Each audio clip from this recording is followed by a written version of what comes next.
For decades, dating back to 1928, these Chinese characters spelled out the lives and interests of the Chinese community living in Cuba. They were used for the community newspaper Po, and today have a new lease on life thanks to the work of a team of 10 men. 67-year-old Lázaro Caballero has worked in the printing industry for 50 years, and his expertise was critical to restoring these 19th century printing machines for the Chinese newspaper.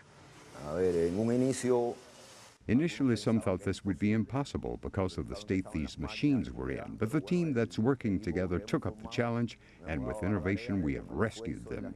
That is what you see here. The Havana Chinatown printing house was closed for some years after Castro's revolution, then revived until it closed again 5 years ago. Young people on the island worked alongside older generations to rehabilitate the machines. The biggest challenge was finding rare parts to restore machines like the U.S.-made duplex printing press.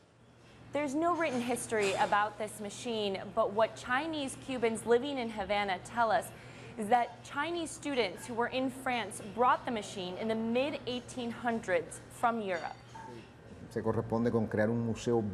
We want to create a living museum where these machines that are more than 120 years old are capable of producing useful things for our culture.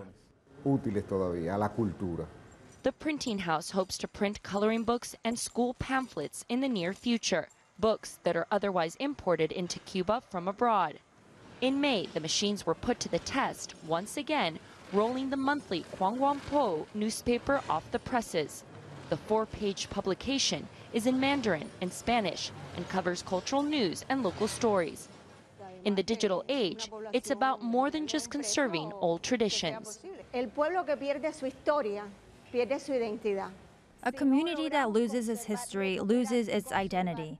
If we don't recuperate and conserve these machines, and if we don't print the daily life of a community, what are historians, sociologists, and philosophers going to investigate or write about? And thanks to conservation efforts, Po will celebrate the 90th anniversary of its founding next year. Michelle Vega, CGTN, Havana.